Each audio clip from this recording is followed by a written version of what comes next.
Tak.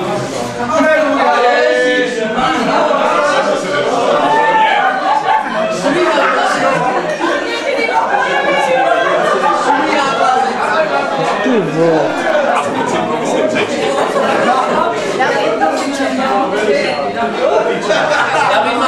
Ty vole, gombíček, vole. Ty vole. Gombíček, vole.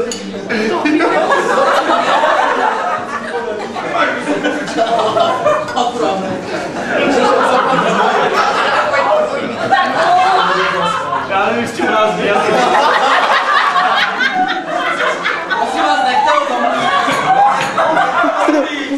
Co nás učil?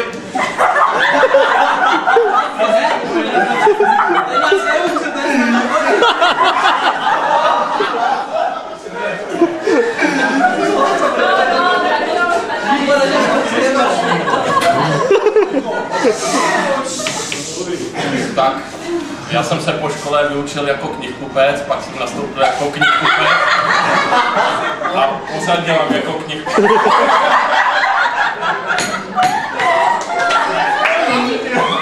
Teď už vážně, takže po škole jsem, co jsem to udělal? Jo, hotelovku jsem udělal. V Opavě, no, právě. Pak jsem dělal Ela Hondu. Prodával jsem boty. To tam bylo to bundě? Že to je tvůj díle. Bundy jsme neměli. Potom jsem dělal zástupce vedoucího, vyráběli jsme tapetovací stoly na Nové Huti v Ostravě, jinak tam bydlím. Na Nové Huti? Sám s dětma, s manželkou? Teď to přijde. Jsem po druhý ženatý. Dobrý. To není Ostravský, jo? To jo, že jo?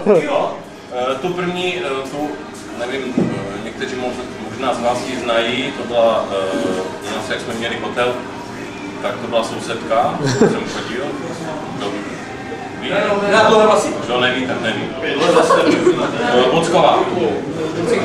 Vockovi znáte? Víme. Jo? Ne, nevíme. No tak ti staří měli průžbu, tak byla v Ostravě. Jo.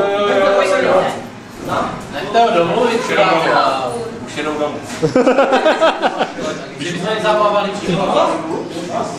No tak po 7 letech jsem se rozvedl, vzal jsem si druhou ženu, s tou mám 2 děti, 11 a 3 roky. Komu je to divný, tak tu první měla z prvního manželství, ale přisvojil jsem si a druhou mám společnou. Jinak dělám ve fakultce v Ostravě, na ARU, sanitáře a v současné době ještě studuju Ostravskou univerzitu aplikovanou informatiku. Dálkově. A to je všechno.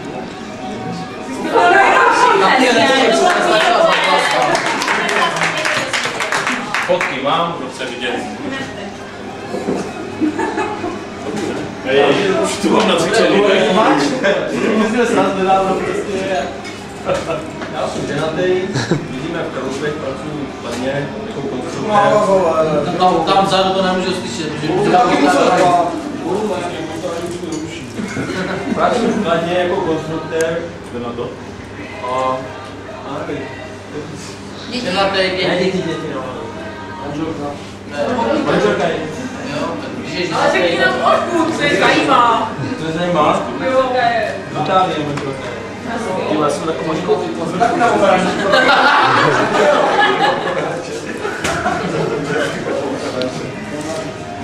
A teď to přijde. Já jsem Dana, mám 2 děti, 6 roku a 3 roky a bydlím v Opavě. A? A jsou na mateřské. A?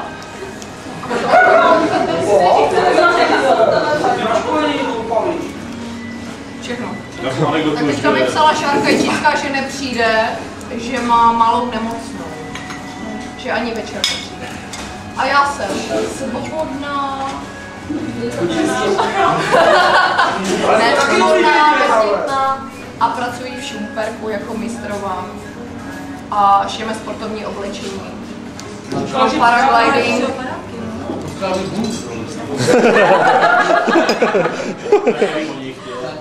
Pro paragliding buď padák, brzdnej, a nebo popruhy nebo sedačky, a nebo potom kalhoty a kombinézy.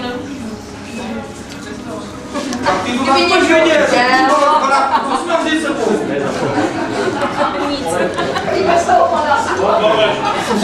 Ty si kamarád nevěděl právě boudě.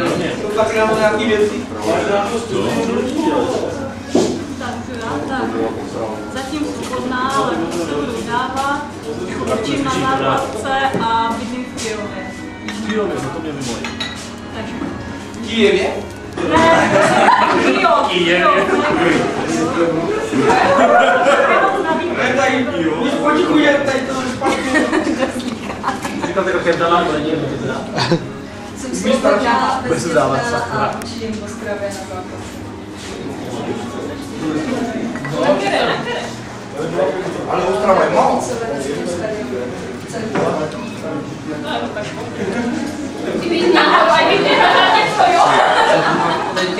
Co udělal? Každý poradek se trochu stydí, tak ho nechte. Arnošt. Já jsem svobodný. Bezdětnej. Nechte si to na potom. Tam napsali 8. Jo. Za 7, ale Bydlím ve Vidnávě. Nebudu. Myslím, že už asi vůbec. já se ti nedivím. A po dnešku už vůbec. Po výuče jsem cestoval trochu a teď vozil jít do práce.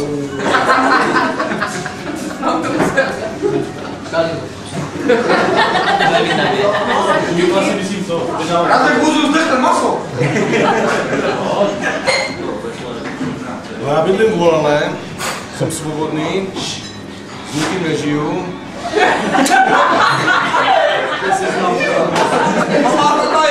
Co? To není nic? Telefonní číslo.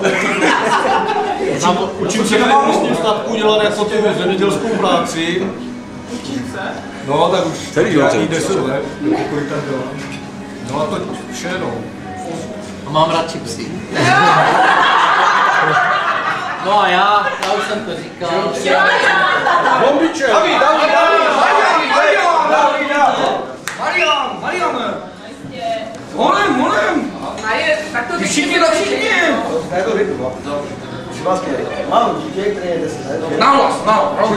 Nežiju s manželkou, žiju s přítelkynou, tady sloužím. A tam je západeš. Vlastně nějak jsme živili do poslané, že? Furt dokola práce, vyní nejsou a budou práce.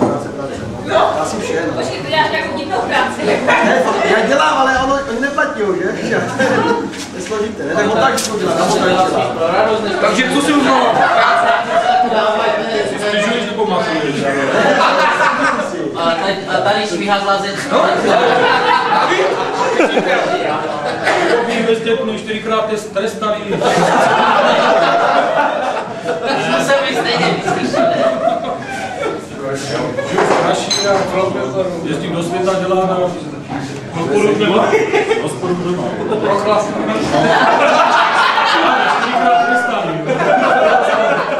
Ale víš co, zás nemusíš dělat teplo, jídlo, televizor.